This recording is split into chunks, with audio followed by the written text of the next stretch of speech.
নমস্কার, আমি ডক্টর দেবরাজ যশ। এখন আমরা পালমোনোলজিতে বিভিন্ন যে সাবস্পেশালিটি আছে তার মধ্যে একটি অন্যতম গুরুত্বপূর্ণ সাবস্পেশালিটি হলো ইন্টারভেনশন পালমোনোলজি।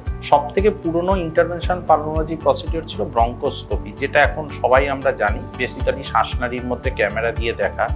তারপর আসে থোরাকোস্কোপি, যেটা বুকে জল যেমন কেন জমে বা প্লুরাল ক্যাভিটির মধ্যে ক্যামেরা দিয়ে দেখা, বায়োপসি নেওয়া এবং সেটাকে যাতে আর জল না জমে তার জন্য ব্যবস্থা করা। 3 নম্বর হচ্ছে ইবিইউএস, এন্ডোব্রঙ্কিয়াল আল্ট্রাসাউন্ড, যেটা শ্বাসনালীর আশেপাশে যদি কোনো লিম্ফ নোড থাকে, মানে মিডিয়াস্টাইনাল লিম্ফ নোড, সেখান থেকে স্যাম্পল নেওয়ার জন্য। এছাড়াও হচ্ছে এটার মাধ্যমে টিবি, সার্কয়েডোসিস, ক্যান্সার, বিভিন্ন রোগ নির্ণয় হয়।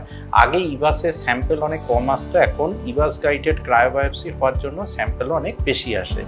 চতুর্থত হচ্ছে ক্রায়ো, যেটি আজকের দিনে অত্যন্ত জনপ্রিয় একটি ইন্টারভেনশন। এর মাধ্যমে আমরা আইএলডি রোগে লাং বায়োপসি নিতে পারি, যেটার জন্য আগে কেটে অপারেশন করতে হতো। দ্বিতীয়ত, কোনো শ্বাসনালীর মধ্যে ফরেন বডি যদি থাকে বা ব্লাড ক্লট থাকে, সেটাকে বের করার জন্য।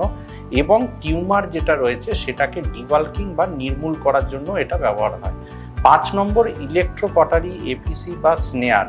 এগুলো হচ্ছে যে কোনো শ্বাসনালীর টিউমার থাকলে সেটা টিউমারের চিকিৎসা নয়, কিন্তু যাতে মানুষটি শ্বাস নিতে পারে সেই জন্য এইগুলোর মাধ্যমে জালি দেওয়া হয় যাতে টিউমারটা অনেক শ্রিঙ্ক হয়ে যায়। এটা হচ্ছে ইলেকট্রোকটারি স্নেয়ার।